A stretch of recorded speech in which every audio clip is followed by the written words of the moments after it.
Last class जो हम लोगों ने की थी उसमें जो तुम्हारा ऑक्सीडेशन नंबर मेथड था उस पर हमने बातचीत की थी। आज जो हम लोगों की सेकंड मेथड है वो आयन इलेक्ट्रॉन मेथड है। ठीक है, आयन इलेक्ट्रॉन मेथड में आप लोगों को अगेन रेडॉक्स रिएक्शन को बैलेंस करना सीखना है। दोनों ही मेथड्स आपस में अच्छी मेथड्स हैं, परंतु सब पे डिपेंड करता है कि वो कौन सी मेथड को प्रिफर करते हैं।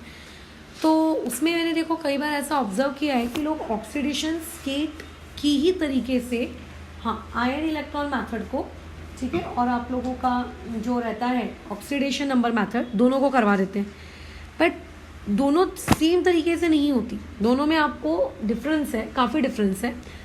ऑक्सीडेशन नंबर मेथड में हम लोग ऑलमोस्ट हर स्पीशीज़ का क्या कैलकुलेट करते थे, ऑक्सीडेशन नंबर कैलकुलेट करते थे। परंतु अभी जो आयन इलेक्ट्रॉन मेथड है, इस आयन इलेक्ट्रॉन मेथड में आप लोगों को कभी भी किसी भी स्पीशीज़ का ऑक्सीडेशन स्टेट कैलकुलेट करने की नीड नहीं पड़ेगी। आप यहाँ पे चार्ज के हिसाब से काम करोगे। ठीक है, चार्ज के हिसाब से क्या काम करने वाले हो, बहुत ही सिंपल सी चीज़ है। आपको जो 10th या 9th स्टैंडर्ड में आप चार्ज जो याद करते थे कि Ca की पावर में 2+, ठीक है, आपके एल्यूमिनियम की पावर में 3+ बराबर, और SO4 की पावर में -2, NO3 की पावर में -1, ये वो तरीका है। ठीक है। पॉइंट नंबर 2, आपको रिएक्शंस कभी कभार डायरेक्ट आयोनिक फॉर्मेट में दी होती है। यहाँ पे जो मैं वर्ड यूज़ कर रही हूँ डायरेक्ट आयोनिक फॉर्मेट दी हुई होती है, इसका मीनिंग क्या है? इसका मीनिंग ये होता है, मैं देखो लिख लें दो कि डायरेक्ट आयोनिक फॉर्मेट, ये वाली चीज़ क्या है आप लोगों के पास। डायरेक्ट आयोनिक फॉर्मेट का मतलब है कि क्वेश्चन में आपको इस चीज़ को बैलेंस करने को दिया गया है। Cr2O7 2 नेगेटिव प्लस यहाँ पे आ जाएगा Fe2 पॉजिटिव प्लस यहाँ पे आ जाएगा H पॉजिटिव, यहाँ पे आ जाएगा Cr3 positive and so on. मतलब डायरेक्ट आपको क्या दिए हुए होते हैं, ऑलरेडी आयंस दिए हुए होते हैं और आपको आयंस को क्या करना पड़ता है, बैलेंस करना रहता है। लेकिन कई बार आप लोगों को जो रिएक्शंस हैं ये कौन से वाले फॉर्मेट में दी जा सकती है, मॉलिक्यूलर वाले फॉर्मेट में दी जा सकती है। What do you mean by that term molecular format? Molecular format का मतलब है आपको रिएक्शन कल को इस तरीके से लिखकर दे दी गई, जिंक प्लस आपका HNO3, और उसके बाद उसने आपको लेट से लिखकर दे दिया, इमेजिन करते हैं, ठीक है, क्या कैसे लिख रहा है उस पर फोकस मत करो, उसने ऐसे लिख के दे दिया ZnSO4 प्लस यहाँ पे लिख दिया NH4OH। मैंने अभी इस बात NH4Cl ले लो, नॉट OH। तो यहाँ पे तुम देखो कहीं पे भी तुम्हें कोई आयंस नहीं दिख रहे हैं, तुम्हें यहाँ पे सिर्फ और सिर्फ क्या दिख रहे हैं, वो मॉलिक्यूल्स दिख रहे हैं। तो आपको इस फॉर्मेट में भी रिएक्शन दी हुई होती है। तो जो बेसिक नियम होता है आयन इलेक्ट्रॉन मेथड से किसी भी रिएक्शन को बैलेंस करने का, वो सबसे पहला ये होता है कि आपको जो मॉलिक्यूलर फॉर्मेट में रिएक्शन दी हुई है उस मॉलिक्यूलर फॉर्मेट की रिएक्शन को आप किस में कन्वर्ट करो, आप आयोनिक फॉर्मेट में कन्वर्ट करो। बिना आयोनिक फॉर्मेट में उसको कन्वर्ट किए आपको काम करना ही नहीं है। ठीक है, बिना आयोनिक फॉर्मेट में जाए, पहले आप उसको मॉलिक्यूलर फॉर्मेट से आयोनिक फॉर्मेट में आप उसको लेकर आओ। पॉइंट नंबर 2, जब हम ये हो गई आपकी स्टेप नंबर 1। अब आते हैं स्टेप नंबर 2 में। देखो जब आप इस तरीके से आयोनिक फॉर्मेट में आप लेकर आओगे तो आपको आसानी से पता चल जाता है ऑब्जर्वेशन के थ्रू कि उसमें ऑक्सीडाइज वाली स्पीशीज़ कौन सी है और उसमें आप लोगों के पास रिड्यूस्ड स्पीशीज़ कौन सी है। आपने वो आइडेंटिफाई कर लिया। आइडेंटिफाई करने के बाद आपको क्या करना है, स्टेप नंबर 3 में वहाँ पे स्पेक्टेटर आयन ढूंढना है। क्या ढूंढना है? Spectator ion. अब देखो थोड़ा सा ये फैंसी वर्ड ज़रूर है कि स्पेक्टेटर आयन ढूंढना है। अब इसका मीनिंग क्या है, ये क्या है, वो क्या है, बट बहुत ही ईजी भाषा है, समझ जाओगे कि स्पेक्टेटर आयन का मतलब क्या होता है। अब स्पेक्टेटर आयन का सीधा सीधा मतलब ये है कि जब हमने last time oxidation number method पढ़ी थी तो हम क्या करते थे, केमिकल रिएक्शन में ये आइडेंटिफाई करते थे कि उसमें ऑक्सीडाइज कौन हुआ है, उसमें रिड्यूस्ड कौन हुआ है। फिर कुछ स्पीशीज़ आपकी ऐसी भी बच जाती थी जो ना तो ऑक्सीडाइज हो रही थी ना तो रिड्यूस हो रही थी, रिएक्टेंट या प्रोडक्ट साइड में ऐसी बस पड़ी हुई थी फ्री फाकट, ठीक है, जिनका ना तो ऑक्सीडेशन हो रहा था ना रिडक्शन हो रहा था, लाइक दैट स्पीशीज़, उस टाइप के लोग। तो ऐसे वाले जो नमूने प्राणी होते हैं उनको हम लोग क्या कहते हैं, आप लोगों की स्पेक्टेटर स्पीशीज़ कहते हैं। ये क्या कहलाती हैं, आपकी स्पेक्टेटर स्पीशीज़। तो आपको सबसे पहली फुर्सत में स्पेक्टेटर स्पीशीज़ को आइडेंटिफाई करना है। आइडेंटिफाई करने के बाद आपको क्या करना है, कॉपी दो, आपको आइडेंटिफाई करने के बाद क्या करना है, सबसे इंपॉर्टेंट चीज़ उन स्पेक्टेटर स्पीशीज़ को इग्नोर करना है। ऑक्सीडेशन नंबर मेथड में भी हम लोग सबसे पहले यही काम करते थे कि उन स्पेक्टेटर स्पीशीज़ को हम लोग क्या कर देते थे, इग्नोर करते थे। तो यहाँ पे भी आप उन स्पेक्टेटर स्पीशीज़ को या स्पेक्टेटर आयंस को आपको क्या करना है, इग्नोर करना है। हम लोग बाद में क्या करेंगे, उनको इंट्रोड्यूस कर देंगे, ठीक है, लेकिन अभी के लिए फ़िलहाल के लिए हम उनको क्या करेंगे, आपस में ही इग्नोर करने वाले हैं।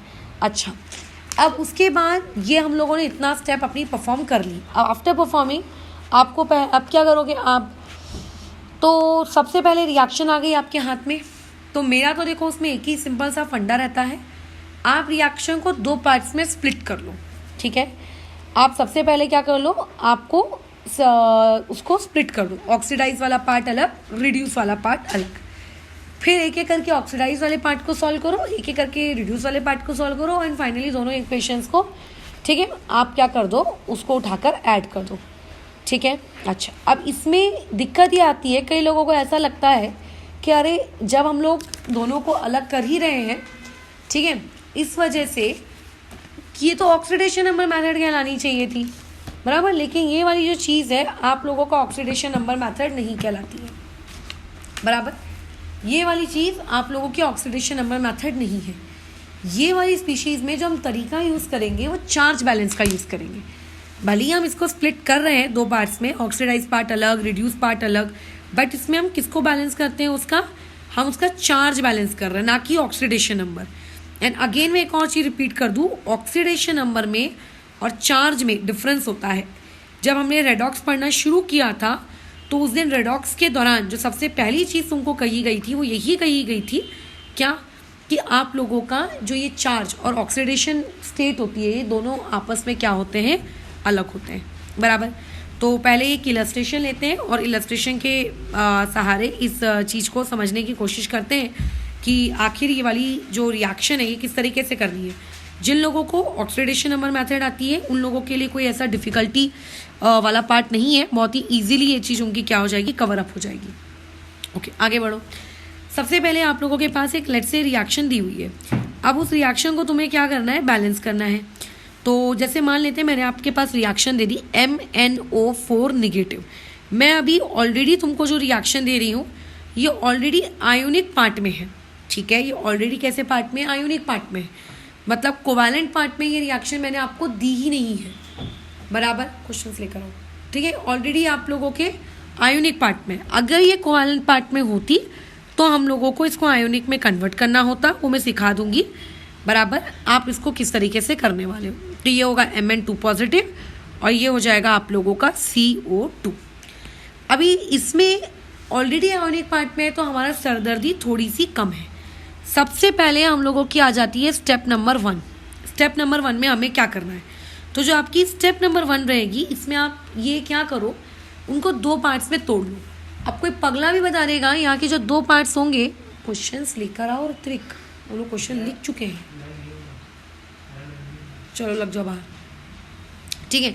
तो देखो जो स्टेप नंबर 1 है वो स्टेप नंबर 1 इस प्रकार से, MnO4 निगेटिव कन्वर्ट हो रहा है आप लोगों के Mn2 पॉजिटिव में, और उसी के बाजू में मैंने उसका लिख दिया दूसरा पार्ट, यानी कि C2O4 नेगेटिव, जो कि कन्वर्ट हो रहा है CO2 में, बराबर। ये हो गया स्टेप नंबर 1। स्टेप नंबर 2 में आ जाते हैं। स्टेप नंबर 2 क्या होता है, स्टेप नंबर 2 में आपको जो सबसे इंपॉर्टेंट चीज़ देखनी है, एटम बैलेंस करना है। क्या बैलेंस करना है, एटम बैलेंस करना है। यही सेम चीज़ हम लोगों ने ऑक्सीडेशन नंबर मेथड में भी की थी, तो उतना कोई इसमें टेंशन की नीड नहीं है। यहाँ पे आपको सिंपली क्या करना है, एटम्स को बैलेंस करना है।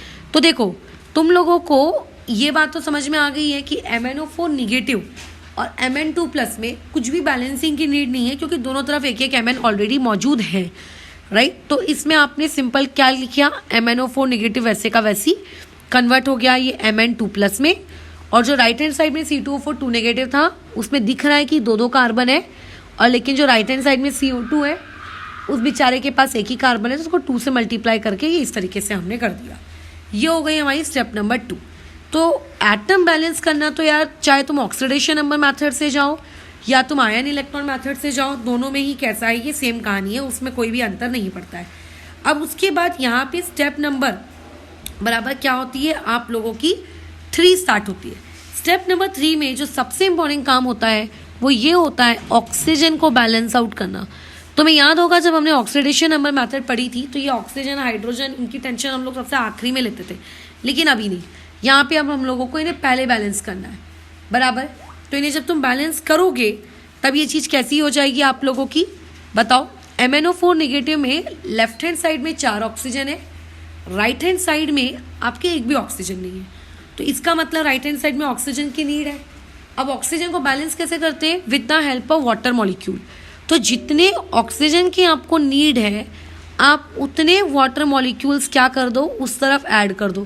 तो H2O कितने ऐड कर देंगे, 4, क्योंकि 4 ऑक्सीजन की नीड है।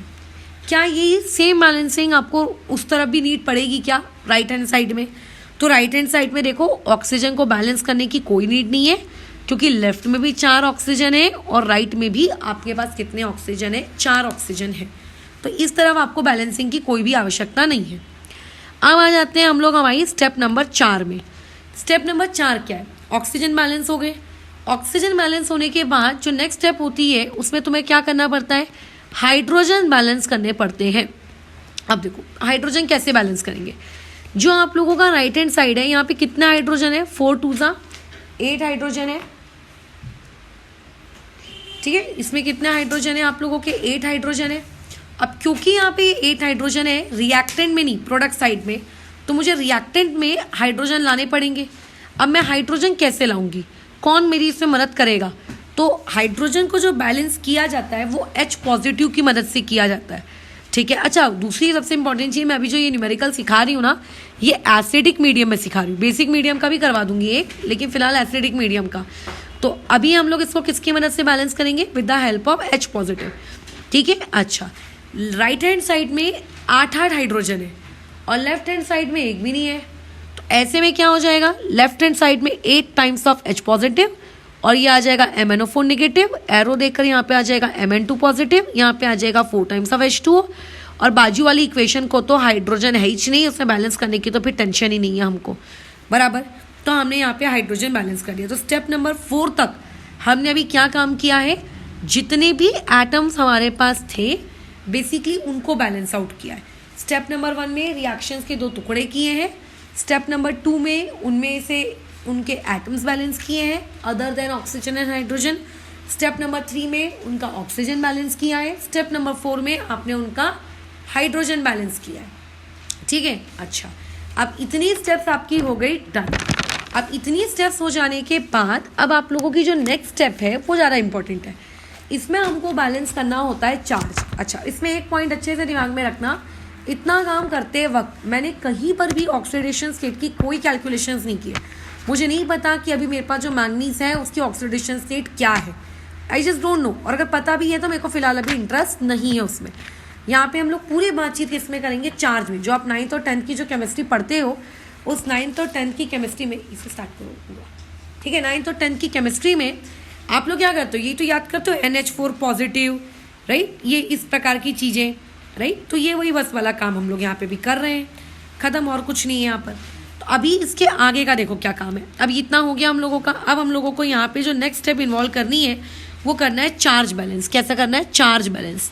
अब आपको गिनना पड़ेगा कि आपके पास चार्ज आखिर है कितना।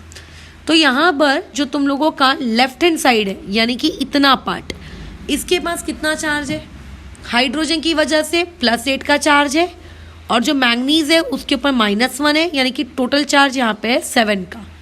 जो प्रोडक्ट है, प्रोडक्ट साइड कितने का चार्ज है, Mn की वजह से +2 का चार्ज, और वाटर तो न्यूट्रल होता है इसीलिए उसकी वजह से 0 का चार्ज। तो एक तरफ 7 का चार्ज है और दूसरी तरफ 2 का चार्ज है। डिफरेंस तो है अच्छा खासा। कितने का डिफरेंस है, 5 का डिफरेंस है। कितने का डिफरेंस है, 5 का डिफरेंस है। तो इस 5 के डिफरेंस की मैं भरपाई कैसे करूँगी। तो ये जो चार्ज बैलेंस का गेम खेला जाता है, इस चार्ज बैलेंस के गेम के लिए हमारी जो हेल्प करता है, वो हेल्प करने वाली स्पीशीज़ हमारी कौन होती है, इलेक्ट्रॉन। इलेक्ट्रॉन हेल्प करता है। इलेक्ट्रॉन ये कहता है कि जिस तरफ ज़्यादा चार्ज होगा आप मुझे उस तरफ ऐड कर दो, और जितने का डिफरेंस होगा, ठीक है, आप उतनी क्वांटिटी में मुझे ऐड कर दो। यानी कि यहाँ पे जैसे दिख रहा है कि 7 और 2 के बीच में जो डिफरेंस है वो 5 का है। तो चार्ज बैलेंस वाली स्टेप कहती है क्योंकि लेफ्ट हैंड साइड में आप लोगों के पास ज़्यादा चार्ज है तो आप ज़्यादा चार्ज होने की वजह से वहाँ पे ऐड कर दो 5 टाइम्स ऑफ इलेक्ट्रॉन। अगर आप इलेक्ट्रॉन ऐड कर दोगे तो तुम अब खुद चेक कर लो कि 5 इलेक्ट्रॉन आ गए, यानी कि बेसिकली -5 आ गया, तो 7 में से -5 आएगा तो चार्ज को अब क्या कर देगा, बैलेंस कर देगा। सेम यही गेम हमें राइट हैंड साइड में भी खेलना है, लेकिन राइट हैंड साइड हमारी लाइफ बहुत ही अच्छी है। क्यों? क्योंकि C2O4 नेगेटिव में चार्ज कितने का है, -2 का है, और जो CO2 है वो एक कोवैलेंट मॉलिक्यूल है, उस पर कोई चार्ज नहीं है, वो एक ज़ीरो है, ज़ीरो। राइट, कभी बचपन में पढ़े थे क्या CO2 पे कोई चार्ज होता है? नहीं पढ़ा ना, तो वहाँ पे 0 का चार्ज है।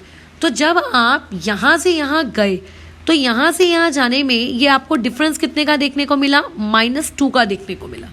ये डिफरेंस कितना देखने को मिला, -2 का। किस तरफ ज़्यादा चार्ज है?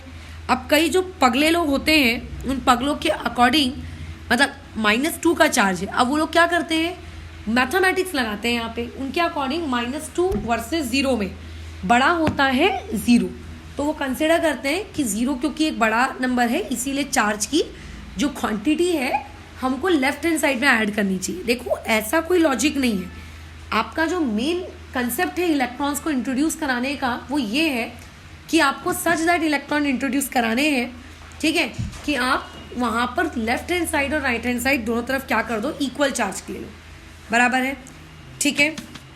अब उसके बाद आप लोगों के पास लेफ्ट हैंड साइड में 0 है, सॉरी -2 है, और राइट हैंड साइड में कितना है, 0।